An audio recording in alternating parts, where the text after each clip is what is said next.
Jackie Cation, Laurie Kilmartin. I think we're going. Oh, it's begun. The countdown started, and this hour of discussion that. Welcome to this hour of discussion, you guys. We do stand-up comedy, and we often discuss it. My name's Jackie Cation. I'm Laurie Kilmartin.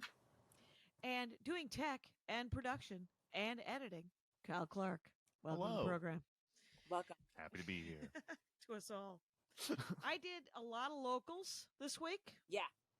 I did a weird show, something called the Write-Off Room. Yeah. I was supposed to do that, and then it got canceled. Which is interesting because the guy who was running it, nice guy, said, always full. And there were 16 people there. And it didn't matter because it's not like I've never performed for 16 people before. Yeah. I'm telling you, though, across the board this week at shows, smaller audiences.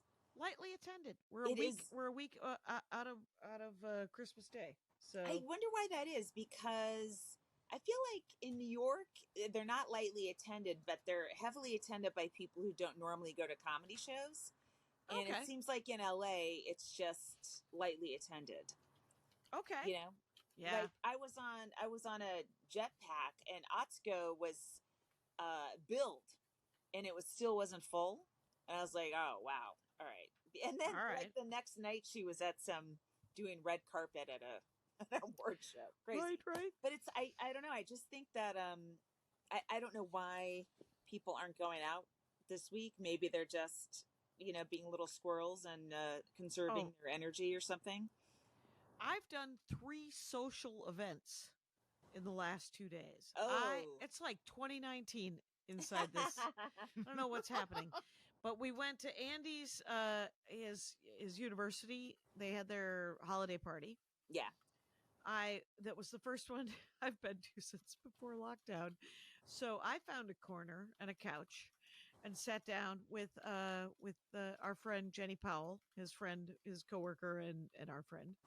And and then we ended up sitting right by the guy who catered it, which is it's at New York Film Academy, so it's this very small university that does sort of tech university. Yeah. Film and acting and game design. And George and his wife, they do the food in the building, in the main building. Oh. And all it is a closet. And because it's Los Angeles, he's cordon bleu trained. And so... Wow. And he's Armenian. Okay. And here we go. I knew there was some connection. And Andy was like, yeah, you should tell him you're Armenian. And here's what happens whenever I tell anyone I'm Armenian. I'm not Armenian enough for anyone to give a shit. I'm half Armenian on my dad's side, which I've had somebody tell me once, well, then it's real. Oh, because it's through the patriarchal line? Uh-huh. Interesting. And I was like, this will affect the tip if you don't shut the fuck up, driver. And then the next day we went to one of his coworkers, one of his fellow teachers, and Andy's co-host on his podcast, Ethics and Video Games, the philosophy guy. We went to his birthday party, him and his wife, and there were a bunch of people there who were like sort of filmmakers and fancy pants, and then I went to Maria's for her party, which was mostly people that they know from the dog park.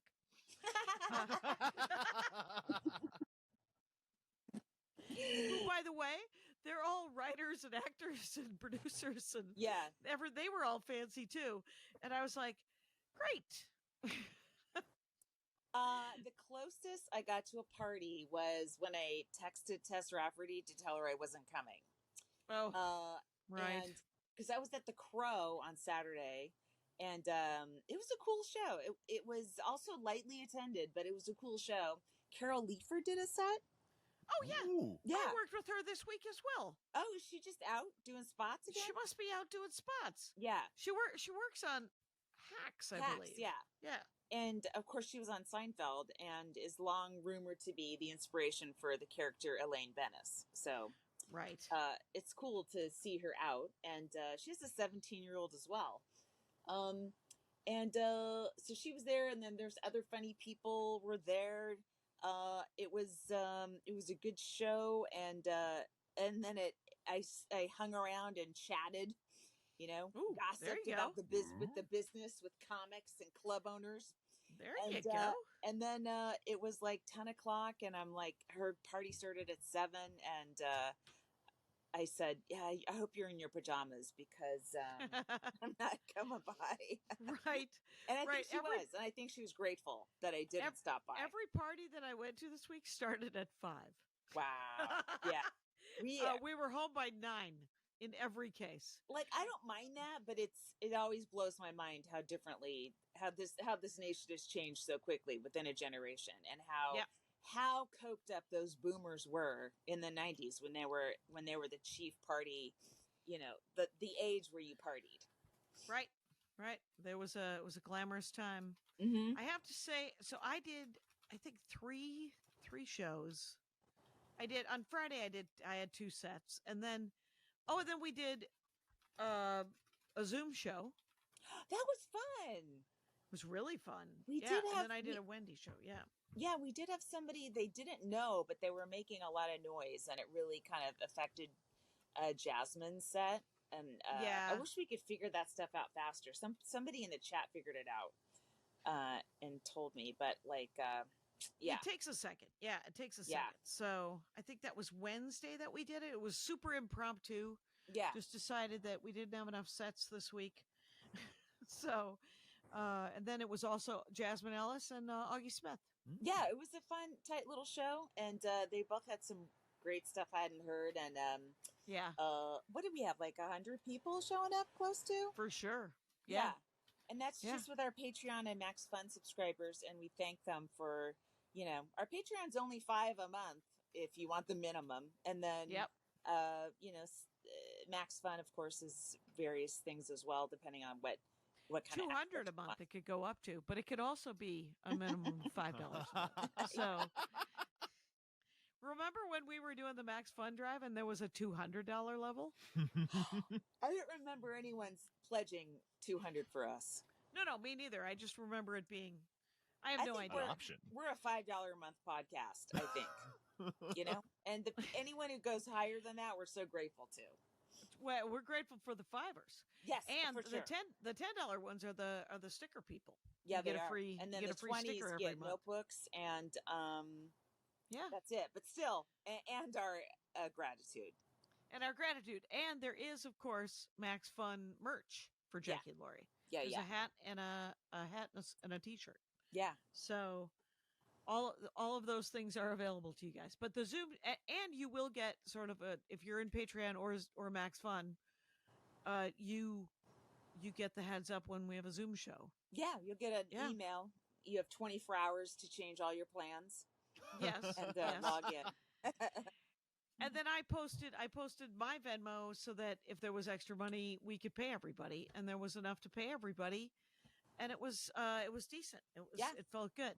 That was fun. Because a lot of people threw $5 or $10 at us for Venmo, and that was really nice.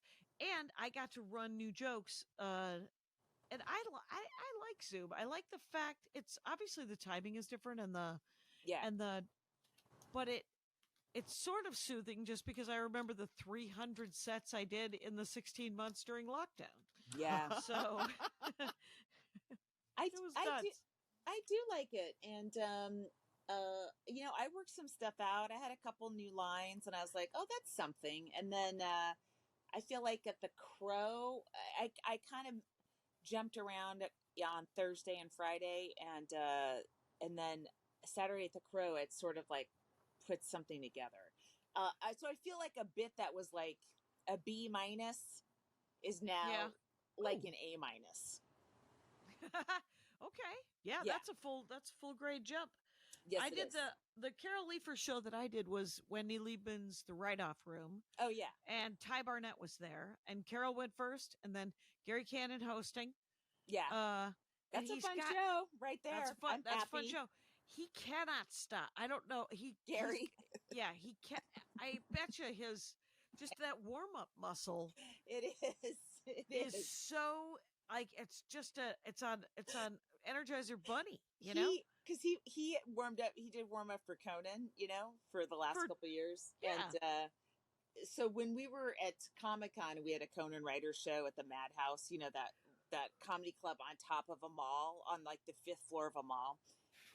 He kept bringing all the comics up as like the writers up as like this next piece of shit. And so then we just started riffing. Yeah. That became how we would describe each other to each other in Gary Camp's voice. It was fun. Right. So, but Ty Barnett, super funny, was great. Carol Leifer, I got a picture with her just because, I've known her. I know her a little bit. Yeah. But she's like the generation before us or that just was very successful and just inspirational. So really cool to meet her and hang out for 15 minutes while we thought, can I get a soda? Would it be possible? Anyway.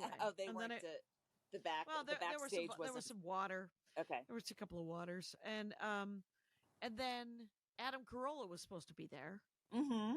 And he didn't show up. He may have heard about the 16 people, or he just bailed. So you're telling me Adam Carolla was advertised and they only had 16 people? Okay, so people are not coming out right now. Oh, because right. you have two. Those are two major draws, Otsko and Adam Carolla. Very different draws, but still. And if they're not filling a little LA room, then it's this season, Right, but I did that permanent record show on Friday. Ooh. The Altercation with JT Haberstadt. Yeah. And it was with Brian Posehn and Eddie Pepitone and Neil Hamburger and Carmen Morales and myself, and I'm forgetting names, Chad. God, what the hell's his last name? Whatever. Everybody was wonderful. Mac, that's right, her name is Mac, and she's from Oakland. Very funny. Mm-hmm. But I had to follow Neil Hamburger. Oh, and Ron Lynch went up. And Ron Lynch. So Ron and Neil are both it's a lot of act outs, it's a lot of alt stuff. It's not alt. It's very much alt comedy. You look at those two guys and you're like, those guys are going to be alt comedy. You can't do that anymore, by the way. Everybody looks like they're about to do alt comedy. Right. It's like I actually texted this to Kyle earlier. The socials are dressing like the greasers, man. And so it's an Outsiders reference. That was then. This is now. Mm-hmm. Yeah. And So, but Neil and Ron, old school OG alt. Ron has been alt since the early 90s. Ever since I saw him, I'm like, he's not going to work outside of San Francisco. and yet he does. Yeah. He does. He gets all festival work, but he works it. And he was wearing a mask and doing audience crowd work. And I was outside. Yeah. And so I'm essentially in what they've cobbled together a green room, and so I can't see him, but I can hear him. Mm-hmm. And then he goes, "You guys don't mind if I take this mask off?" So he takes off the mask, and they start laughing. And I was like, "Oh, he must have had a second mask on." And I walk out, and he hasn't been talking at all. It's all pre-recorded. With the mask on, without the mask on. It was just a freaking delight, is what I'm saying. So it was on a tape recorder? Yes. He's had that fucking tape recorder, that Radio Shack micro cassette recorder for like 35 years. He often does that. That's what he's always done for 35 years, right? Yeah. This one, he had the sound guy do it, so nobody knew until he took off the mask. Okay. So it was awesome. It was kind of great. That's hilarious. Yeah. And then Neil Hamburger got up, and because Permanent Records is also a record store, he did almost entirely music-related bits and a lot of Red Hot Chili Peppers, and I followed him. And I don't know anything about anything, right? I don't know music from a hole in the wall. I'm still stunned by our shocking hip-hop conversation 7 podcasts ago. Helmed by you. Exactly. I buy an album every year. I'll buy an album. Yeah. One album, and I'll buy the whole album because I want the whole album, because I want to hear the whole album. And So he's talking about Red Hot Chili Peppers, but he keeps doing this sound effect into the mic that sounds like he's throwing up. And it was so gross. And that altercation bit paid in free socks. And so I brought the sock up and I put it on the mic because I didn't want to be I couldn't find a wipe. Yeah. And I'd been grossed out by the thing. And I got off stage, and Brandy Posey, who also went up, showed me a picture of the Red Hot Chili Peppers, all naked except for socks on their penises. Yeah, that's kind from of the iconic. 90s. Yeah. And so it's iconic. I didn't know that. All I knew was that I didn't want to touch that mic, so I put a sock on it. So I got a huge laugh and great deal of cred. Wait, laugh and cred you didn't understand, but Ever. You know what? It's none of your business. You are just elevated, and you don't know why. It's true.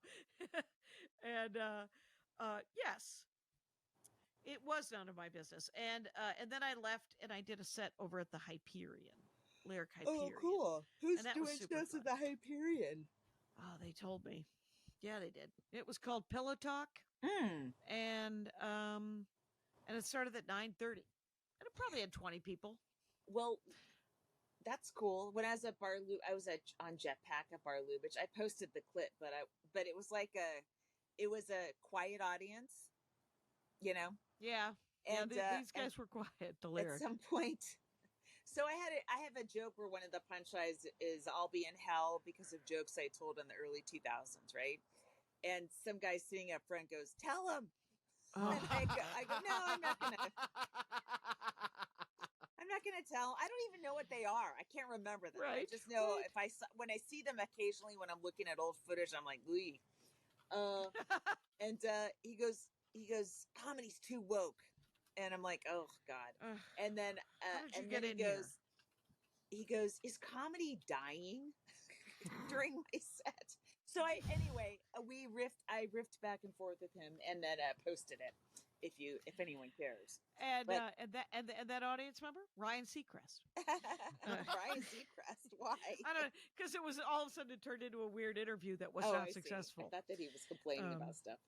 It was fun. And then went to Flappers, had a Flapper set, saw James Brogan, Esquire. Okay. Jimmy Brogan. We got to Flappers and we all got texts on the way over. "Hey, it's holiday show. Keep it clean." Like, oh, really? Yeah. But of course the audience wants it filthy, right? Like they I guess somebody they early on they didn't somebody come early for on clean. told them that it had to be clean and they're like mad. And one of the office parties, one of the groups was a gynecology medical group, gynecological. And we all know that bits are filthy. There. Anyway, but it was a fun show. Well, because everyone was sort of talking about not being dirty, and it was like mostly that's awesome. Gynecologists or accountants, and accountants are fucking filth dogs from head to toe. So, but it was a fun show. That's great. Yeah, I guess Kevin Hart is doing like new material nights over there now. Oh, so, cool. Yeah. Yeah, that'll be good for them. That's, bringing the heat.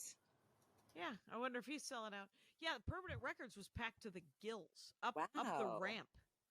Wow! And there was a band. As I left, I was like, "Oh, there's too many people, too many people." Yeah, because the band was packed too. So, so inside was packed. Outside, Henry Phillips was on that show too.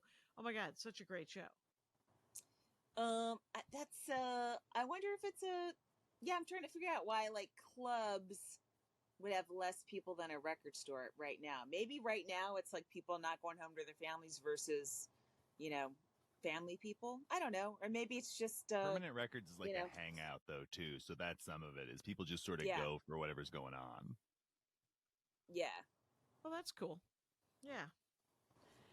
Yeah, but that was a fun show, and I got to try 2 new lines, one of which it worked on the Zoom. It didn't work at the Wendy Lieben thing. Wait, it kind of worked there. It didn't work at some other gig. Sort of the mother-in-law crafting joke. That's that one. But it actually got a little tiny applause break, but just from the comics over on the side. I was like, I'll take it. Oh boy. I don't mind that. That's never good, Jackie, in the long run. In the long run, no. But I can adjust it. Of course. I had a meeting with my comedy dynamics team. Okay. And I'm like, oh, must be what it's like to be a well-respected comedian. Because there were a team. Yeah. 3 people that are heavily invested in making sure that this special gets out as much as possible. And then I hired Melanie, so she's helping. Also in on it. And it kind of it's like, okay, we're all going in, we're all going to try to make money from this, and hopefully it'll work and elevate my when will it go or something. When will it be available? Are they still putting it together, or weird, there's a car light there. The end of January. If I die, I'm on the porch and murderable here. This turned into a snuff film at minute 22. All of a sudden, there's flashing lights. It's like pitch black and flashing lights. But I'm sure it's fine. Right. So the end of January. If it's probably gonna do the big push to Amazon Prime and Apple TV. Okay. But it might also go on a different streamer first. And it'll have some serious stuff. So it's like, oh, I might be back on serious, like a real comic again, and maybe this long national nightmare. Right. I think everyone refers to my last 2 years will be ending. I don't know. I met some guy who wrote for the Connors, and I just said, you should just know Laurie Kilmartin. He's like, I love Laurie Kilmartin. She's hilarious. Do I know that man's name? I don't. Thank you. I said, she's always looking for work. So if you need writers, and I appreciate that. Yeah, I was networking for you. Thank you. Was this at one of your parties? Party. That was at one of the parties. Yeah. I wanted to go to Tessa's because I know she has industry people that I had to rework a joke at the Crow and take all night doing it. Right. Yeah. Right. We got the tree yesterday. We got a Christmas tree yesterday. Yes. It's a live tree year. This is the year we kill a tree and enjoy it. Andy has been sort of twitchy because he loves Christmas so much, and we usually get the tree before the 15th or whenever we got it. Yeah. And so we spent today decorating it. And I also made chocolate chip cookies one morning because Andy let me sleep in. He took his mama to a doctor's appointment, and I was so full of guilt. I wanted the house to smell like cookies, but the only way to do that is to fucking make cookies. And unless I go buy like a candle that was made by a pharmaceutical company in New Jersey. Jeff, you can't say candle. You got to bring in pharmaceuticals and New Jersey. Right, well, you can make anything. New Jersey pharmaceutical companies can make anything smell like anything. Yes, it's true. I mean, I do Toll House frequently. Well, easy. I did Ghirardelli because I'm. If I never buy another Nestle's product, I think we all win. But okay. But Ghirardelli has chocolate chip cookie recipe, the same exact fucking recipe on the back. Yeah. Well, I forgot what I was going to say. You make them sometimes, though? I just do the Toll House. My sister just texted me a picture of, she does the peanut blossoms, which has the Hershey's Kiss in the middle of a peanut. It's a classic Christmas treat. And it's just a sugar cookie with, Yes, one of our family regular treats. She does Christmas really well, but it's the 4 of them.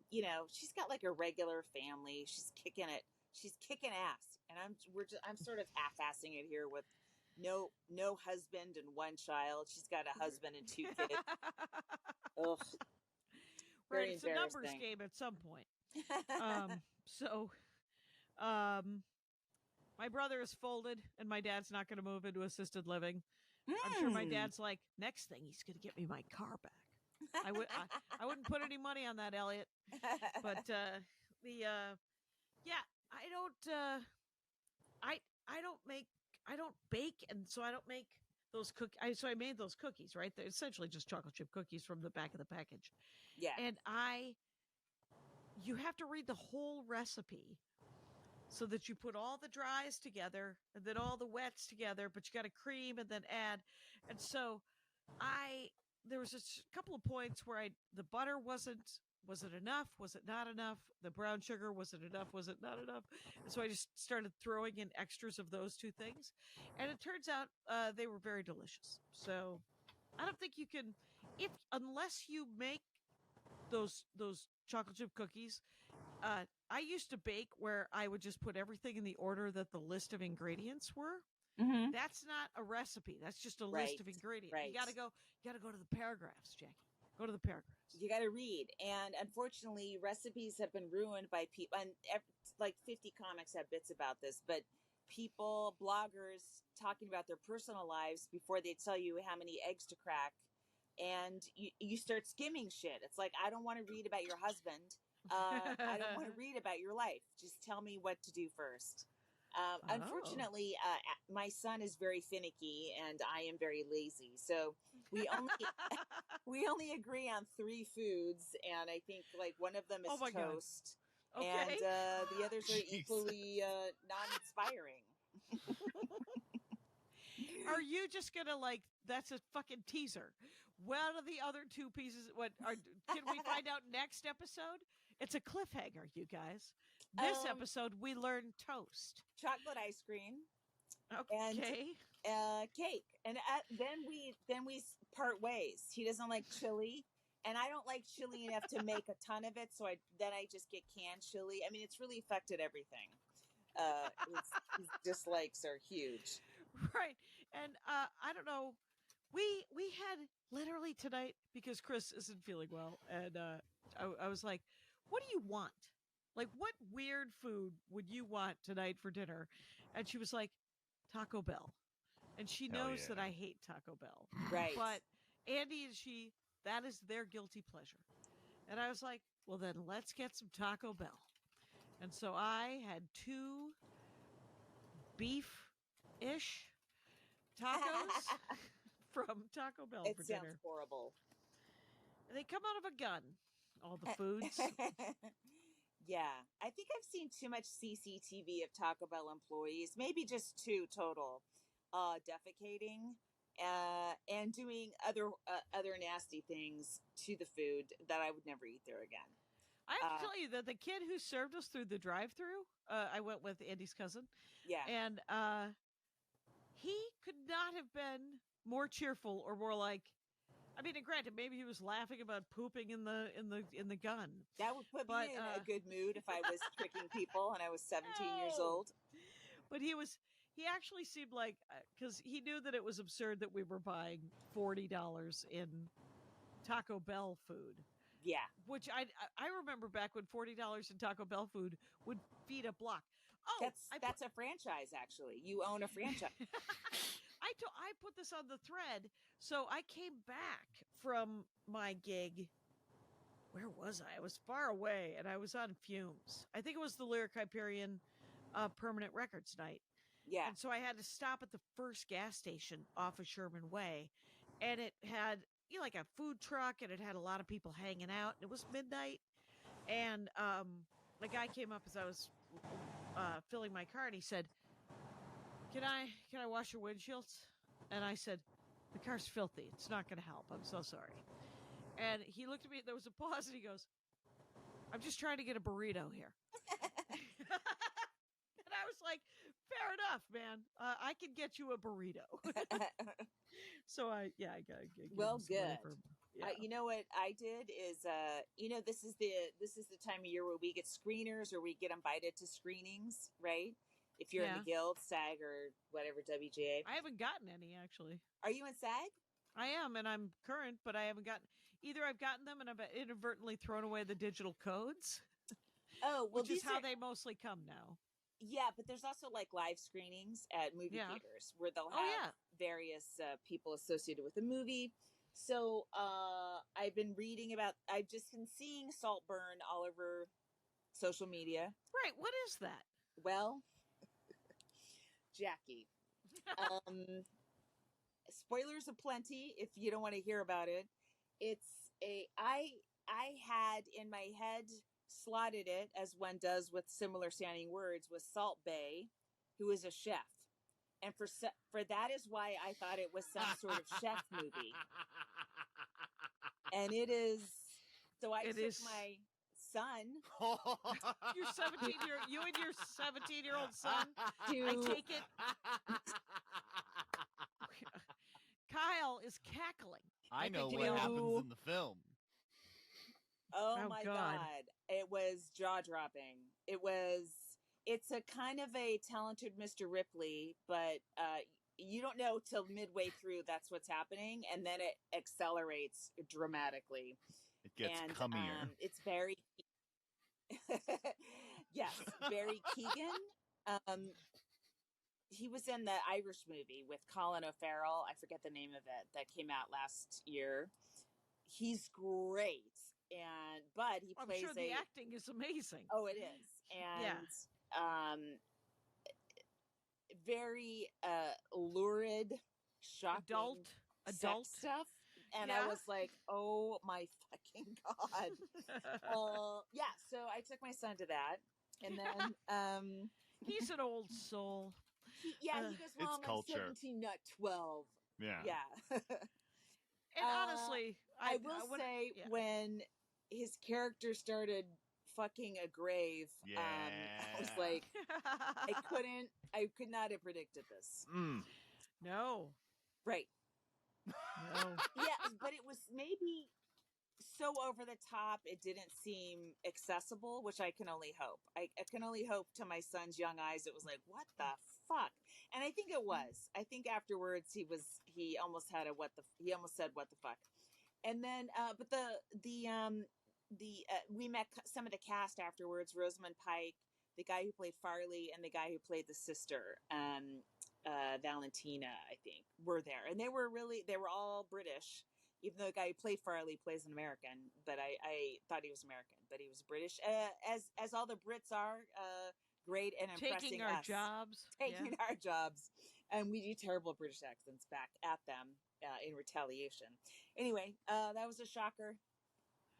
Yeah, that sounds it sounds horrible. Hell yeah! I won't be seeing it. I saw the first episode of the second season of Reacher.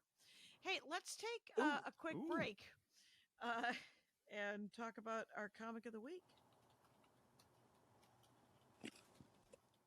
Okay. Who do you got, Laurie? Oh, another lady who popped up on my Instagram, and I started watching her clips, and she's really funny. Kristen Toomey. Kristen Toomey, Midwest. Yes. She's from your neck of the woods. I don't know. I include your neck of the woods, anything between Nevada and Pennsylvania. And here's the thing. Her name, I know I've met her. But all I did was watch her reels, and I was entertained and happy. Yeah, KRISTEN, yeah, she was great. and then Toomey, TOOMEY. I wonder if I'm sure she's no relation to Mike Toomey. That he used to be a Chicago comic. Do you remember that guy? I do remember that guy. He was like, to me, he was like the Chicago Mike Dugan. Did you know Mike Dugan? I did it. He was a San Francisco guy, and he won Star Search once. And he got that money, and he did a Tonight Show with Carson, and he murdered. And it was like, wow, that's a perfect one. Like, no matter what you do the rest of your life, you got a perfect Carson on the books. He recently passed away. Yeah, she's from Wisconsin, Kristen Yeah, I don't Toomey. need to go into another dead comic. Anyway, back to Kristen Toomey, our comic of the week, who's no relation to... Or could be, because she's from Wisconsin, and that's... Okay. And, but I'm pretty sure she's a Madison comic. Oh, okay, cool. And, the first thing that comes up when you Google her name is the Xmas from Madison. She's working with Shane Torres. Oh, nice. Hakeem Woods and Kevin Bozeman. And, but Kristen Toomey, you guys, it's actually, is it E-N? Are you sure? Kristen? I thought it was I-N. Whatever, it'll be in the notes, though, for sure. And feel free to follow her and watch those clips. Yeah, it is E-N. Yeah. Okay. Wow, All Jackie, right. you doubted us. And now I did, you but made then me doubt myself. That's what I'm here for.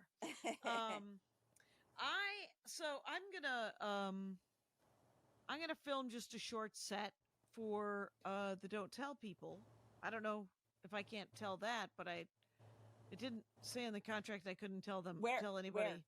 Well, that they haven't told me. Oh, there's a lot of not telling in the name. And but what it reminded me was I did a Don't Tell in Pittsburgh last month. Yeah. And so I was like, hey, how do I get on the rest of these? Like, what if because they're usually an off night. Yeah. And it wouldn't interfere. And most of those rooms seat like, I guess 45 people. They're not even rooms. Mine was in a furniture store. They're in these very bizarre, kind of cool locations. They make them cool. I don't think a furniture store is cool, but the fact that Don't Tell is there and they have I don't know how they did this. How did they do this? Well, I heard they got that PPP, which enabled them to do a fair amount of advertising. Oh, is it advertising? Like, yeah, I heard that it's advertising. I don't understand how you get all these people coming out to these strange locations. And not people who don't go to clubs. Right. It's like date night. Yeah. And they don't know what kind of comedy they're seeing. Yeah, they just don't seem to mind. They just show up. There are so many. It's only like 35, 40 minutes max. No, it's not. I mean, if you're doing it with 5 comics, you guys are doing about 15 at the most. I did. Yeah. The ones I did in Pittsburgh, I did 2 35, 40-minute sets. Were those for their clips? No. Okay. So that's just a different the clip was a 10-minute thing. Okay. That's what they told me. It was 8 to 10 minutes. Yeah. Yeah. But what I did was I signed up. They have a form, and you sign up and send them a clip. And then you click on 5 cities that you'd like to perform in, and they have like 40 cities. Yeah, that's crazy. They're in London. They're in Melbourne. They're in Vancouver. They're in Chicago, Seattle, Indianapolis, and Bloomington, I think. Both, maybe? Yeah. Chicago. And then they're all over LA. Yeah. So, and those ones pay. Oh, I mean, they pay some. Yeah. Better than a lot of sets in Los Angeles. I got paid in socks the other night. Did I mention that? You did, and you left one on a mic, so. I took it with me. Oh, you did? And then it was a pair. So I wanted both socks. Yeah. And it was my payment. I'm doing some weed show that I don't believe I'm getting paid in weed, which would be a waste. I'm getting paid. You could get some gummies for your friend who's awake 20 hours a day half the time, because I ran out of my Austin gummies. Oh, I bought some gummies in Ann Arbor for my mom-in-law. And because one of my brother's old friends from high school works at a pot store. Mm-hmm. And he gave me his discount. So it was like 40 gummies for $13. Oh, that's great. I don't think it's legal for you to travel with candy that has pot in it? I don't think so. Well, I didn't know that. So as we all know, ignorance is 9/10 of the law. I've committed a lot of crime then. But yeah, I wouldn't want you to risk your freedom for me, Jackie. No, I once bought Havana Cuban cigars when it was illegal to buy Cuban cigars and brought them into the country, because the guy in London, when I said, wait, isn't this illegal? Can I bring Cuban cigars into the United States? The guy in London goes, oh yeah, for sure. And I bought it was just a small, they weren't even full cigar size. They were cheroot. I don't know how you pronounce that word. Okay. I don't know either. They were they were small cigars, and there were 5 of them. And I brought them for my dad, because my dad used to occasionally enjoy a cigar. And so as I was going through customs coming back from London, and I had to be in 96, 95, the customs guy was like, do you have anything to declare, any liquor or tobacco? And I was like, and my eyes got really big, and he goes, you got something? And I said, cigars? And he goes, what kind of cigars? And I said, oh no, Cuban cigars? He goes, nope. And I said, Yeah, that makes perfect sense. And I was like, I got them for my dad. I don't know. And I showed him to him, and he goes, these you can bring. Oh. And he let me take them in because it was just 5 little. They were obviously a gift. I wasn't bringing them as like mass. Right. For I resale. have a similar memory when you said that about the guy saying, yeah, you can have them, of being in Iraq at the an airport in Iraq. What's the capital of Iraq? Baghdad. Yes, duh. Baghdad Airport with Colin Quinn and Jim Norton. Like, for some reason, we were at the airport. Maybe we were just visiting it. I forget. But Colin buying something from a guy in a stand, having that same conversation. The guy go, yeah, it's fine. I don't remember what it was. But what year was that? I didn't know you went to Iraq. Of course you did. I when in 2004 during with Colin and Norton. Yeah. So I mean, if you were at the airport, you would have been at a military airport, not at a. No. I don't know why we were at the Baghdad airport. It wasn't a military airport. It was. I don't know why someone took us there just to like see it. I guess I forget. That's interesting. It was strange. It was not. There weren't a lot of people there. Yeah, and we weren't picking anyone up at the airport. It was part of our itinerary, right? Because when I flew to Baghdad and flew out, it was all military, and then the where we had flown in commercial was into Kuwait. Interesting. Is that where you guys flew into Kuwait? No, we didn't. Not this one. But here's the thing: American soldiers love to take you to places that they blew up and destroyed, and so they must have done some damage to the Baghdad airport and wanted to show us what they did. Because anytime they showed us something, it was like, ugh. Like, it was always creepy. Yeah, special forces. We spent a night with some special forces guy, and I'll never forget this guy named Aaron from Tennessee. White kid, spoke like perfect Arabic and Farsi, and was like, you're like, oh, this person's gonna. Not only is he gonna do some damage, he will be damaged. Yeah, because he's when he real comes young home, now, it's gonna be. Right? Yeah, when he comes home, it's gonna be sad. Yes. And they just showed us a ton of weapons that they had, that they'd taken from the Taliban, or who knows, I don't know. Mm-hmm. Whoever they said they were taking weapons from, Al-Qaeda. Yeah. Anyway, and that was a brag thing. We weren't supposed to see that stuff. Right. It was everyone who went before me told me that they got to like shoot guns and stuff. Yeah. I was allowed to hold one, and he took the rounds out of it. Really for the best with me. Yeah, sure. You don't want me holding anything, some sort of machine gun that's has live ammo in it. But I get it. Yeah. So I just did Jordan Jesse Go. I think they're gonna right here on the Max Fun Network, and Jesse was like, so you're going to Sundance and doing stand-up? And I was like, sure. Let's say that's what's happening. Because I don't know. I mean, I know that Park City itself is super richy rich, right? Everybody's driving like a white pickup truck that's got 4 doors on it. You know those extended cab pickup trucks?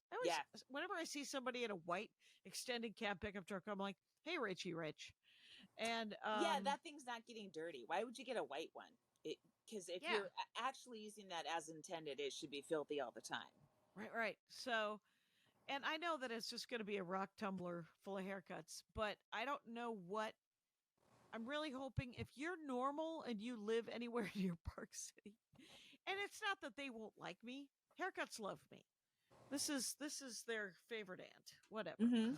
And but the all right, but if you're normal, feel free to come out and see me in Park City. It's the January 27th. Jackie, there's no normal people living in Park City, Utah. And it isn't January 27th. It's January 24th because January 27th I'm doing Sketchfest in San Francisco. That weekend I'm doing Tower City Comedy Festival in Paris, Texas. And the Thursday before that I'm in Lafayette, Louisiana at the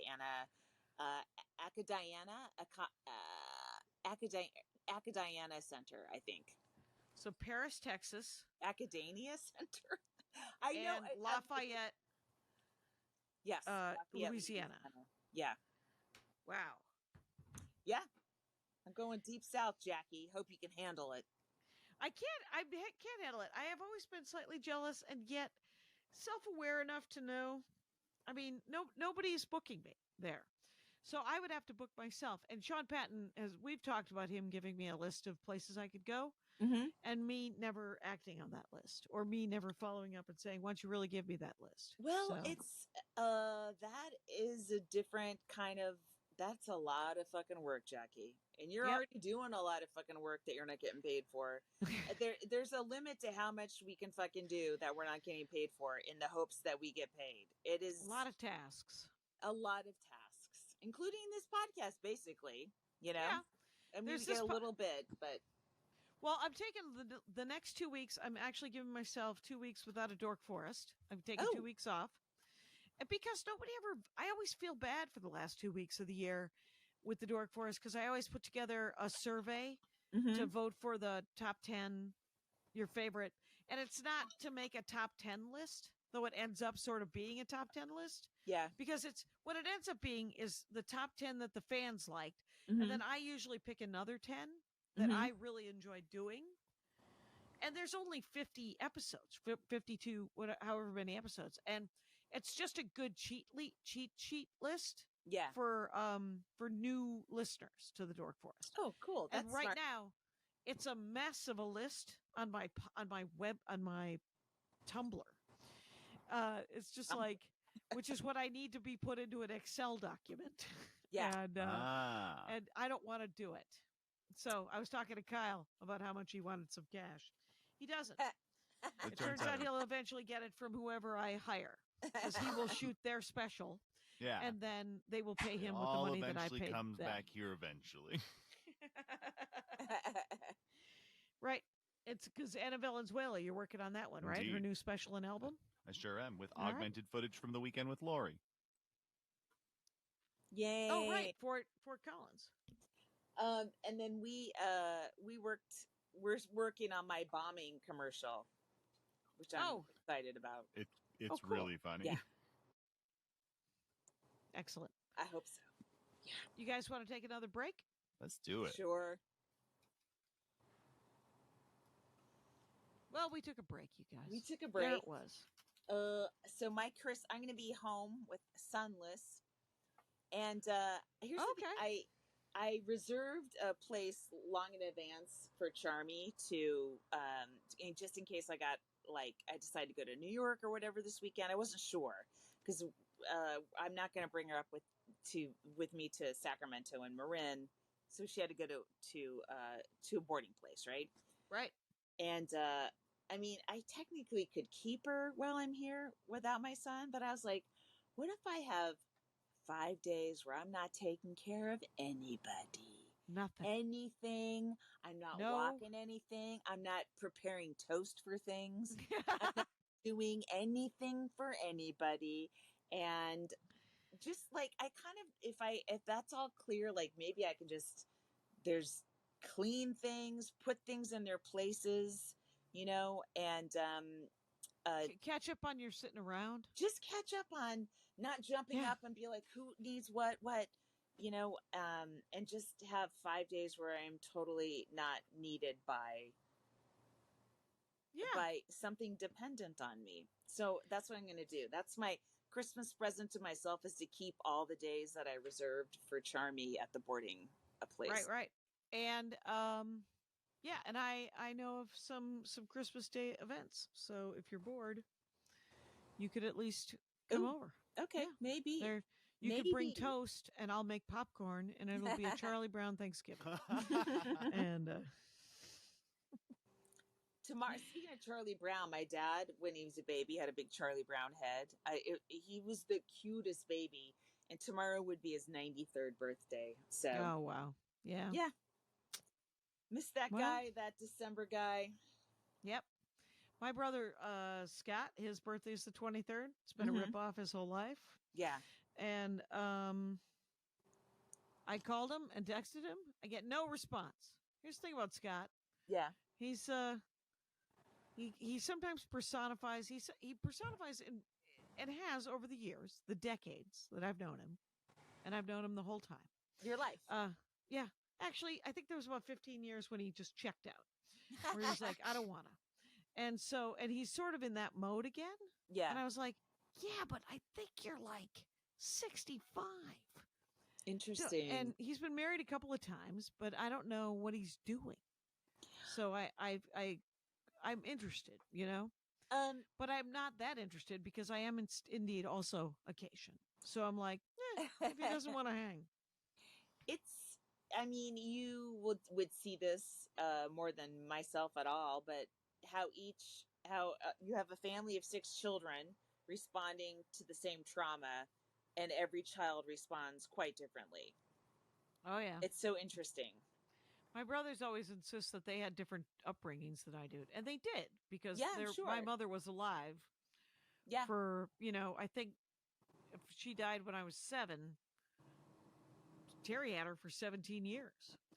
And that's a Phil lot. for 15. Yeah. And Scott for, 14, and Russ for 13 or 12, and Darla for 10. And, it's same thing with my cousins. Their mother died, and the oldest was like 19 and the youngest was 5, and obviously. Oh, yeah. Very different. That's hugely different. Mm-hmm. Yeah. I have no, I have a trinket for you. It's, it was $3. I have a trinket for you. I got you. I got Andy some Hot Wheels at Ralph's, which is Ralph's, I believe, sells the best Hot Wheels, the most exclusive Hot Wheels.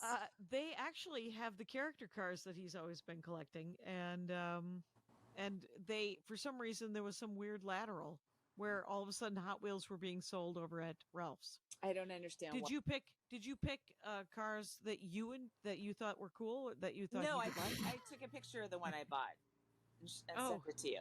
Oh, I did. Oh, I remember that. Yeah. All right. Don't worry, no one here wants it, so it's still in its original wrapping. My son didn't take it out and start going vroom vroom. It's too bad that I got him a leapfrog then. I don't know what that is, but that's it's a toddler thing to learn. Oh the ABCs. yeah, okay, yeah. Anyway, so and it goes vroom vroom. Things go vroom vroom. Because Andy and I, that was the other thing we did. We gave ourselves an hour at Target to buy toys for Tots. Oh, that's nice. Well, it's always he loves looking at toys and buying toys, and we have no room to have toys. We have a lot of toys already. Yeah. And who doesn't have toys? Tots. Tots don't have toys. So we're going to take them to the fire department tomorrow. Gift lists I have to fill out this week. Abortion Access Front always does wish lists for different abortion providers around the country. So, yeah, Liz's place. Yeah, that's Liz's place. And did you see Jasmine Ellis with the with the hats and stuff? That's what I was thinking of. Yeah, I gotta do hers. Yeah, that was fun. Then you have your donor, your teacher. Donors Choose. Yeah, Donors Choose. Yeah, that's a good one. Mm-hmm. And always the food bank. Always the food bank. Mm-hmm. I always tell people not to donate to the Dork Forest in November and December, and they do anyway. And then I get to donate all of the money they donated to me to the LA Food Bank, and then I get all the karma. Nice. And the tax write-off. Wait a minute. And the what? Tax write-off. Jackie. I know. It all fell apart. I was such a nice person. Goddess that's speaking right now. Oh, thankfully the real Jackie slid in. And we're back. Second. Yes. It's Oh, Andy had a kidney stone this week. Oh yeah, I didn't know if you were gonna mention that. He was literally like, am I dying? And I was like, what is it? What is that? So we went to the emergency room. That's what you want to do, by the way. Emergency room in December, right? Horrible. Right before. It's the worst because our entire deductible. Oh. And our deductible is crazy. But then you're done for the 1,000? Yeah. Wow. Yeah. That's Kaiser? Yeah. Holy shit. I thought Kaiser was a good deal. Well, it's a good deal if you don't get sick. Yeah. I read Upton Sinclair. Come on. But yeah,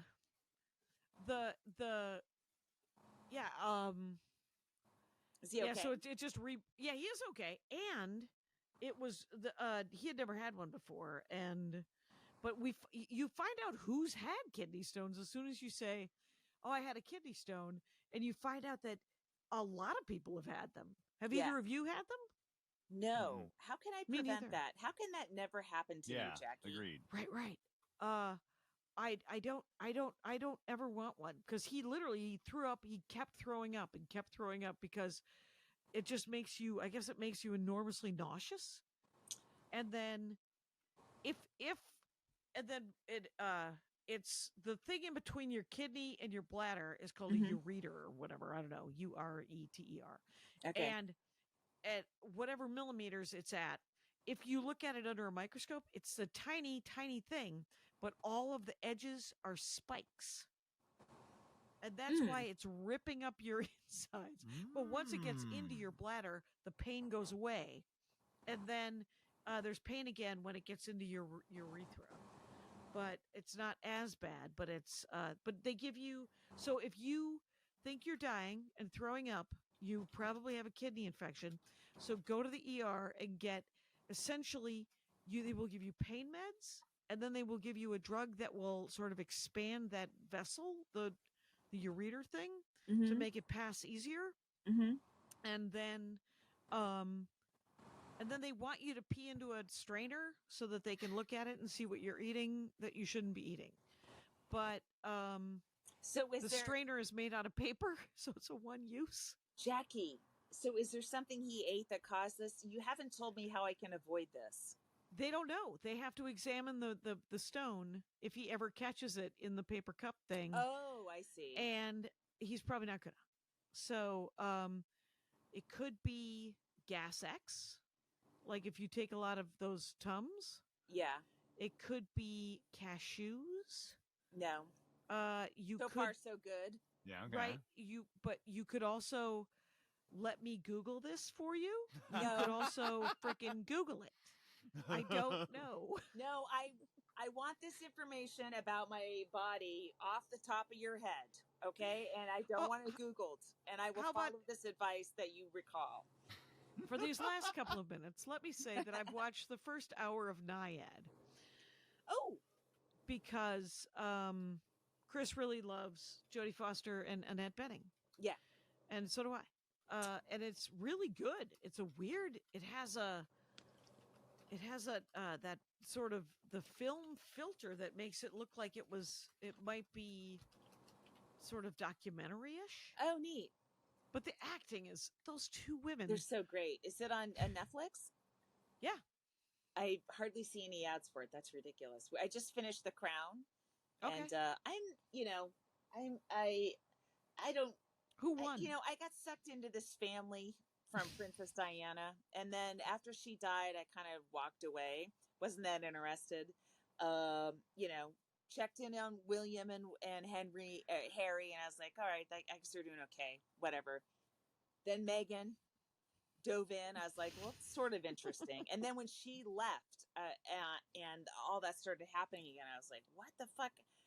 I left these people alone for 25 years, and what did they do? Yeah. So now I'm very interested in them again, and it's a great series. I would say my favorite one is called Aberfan. It's from season 1, I think, and it details Queen Elizabeth's response to a mining accident that caused a mudslide in Wales that killed 10 or 20 or 30 children. Just buried them in mud. Like, it just slid right into their school. It was like horrifying. That sounds vaguely. What year was that? 60s, like 63 or something like that. God, okay. But even if you just watch that one, that's the best one in my opinion. And the second best one is when they deal with Edward VIII, who abdicated so that her father became king, and his affiliation with Adolf Hitler and the Nazis, and the British government finding out, at least the way they tell it in The Crown, that she had no idea and stuff like that. Who knew? I mean, they were these people are half German anyway, you know, and they had to change their name because their name was too German during World War One. So they changed their name but to I think Windsor. that they were German in the early 1800s, right? No, you know, Albert was German. Victoria's husband Albert was German. So her so children that was late. Yeah. are half German. Yeah. And then she started marrying them off to some German people, some German princes and princesses and Russians and all that stuff. So yeah, but they had enough German in them that it was troublesome, problematic. In fact, Diana was much more English in terms of bloodline than Charles. Right. Who fucking cares? It's all rich white people. Yeah, and you know what? They all bleed red. And who cares? I will say that the first episode of the second season of Reacher, it's our royal family. Plays, yes, right. Well, except for that, it's written by a British guy, Lee Child, I think his name is. And I've read probably 10 or 11 of them. Oh, is it a British character? I don't know. He's a tall guy, right? He's American. Okay. The guy's a gorilla. The guy he's got to be 6'6" and 350 pounds. On a talk show, like a Regis and Kathy Lee kind of thing. Yeah. They put zip ties on him, and he literally breaks them. And he's like, no, it can be done. And then he just does it. And so it's like that. Okay. Matter of fact, I think we're going to watch the second episode. So I'm going to leave. Bye.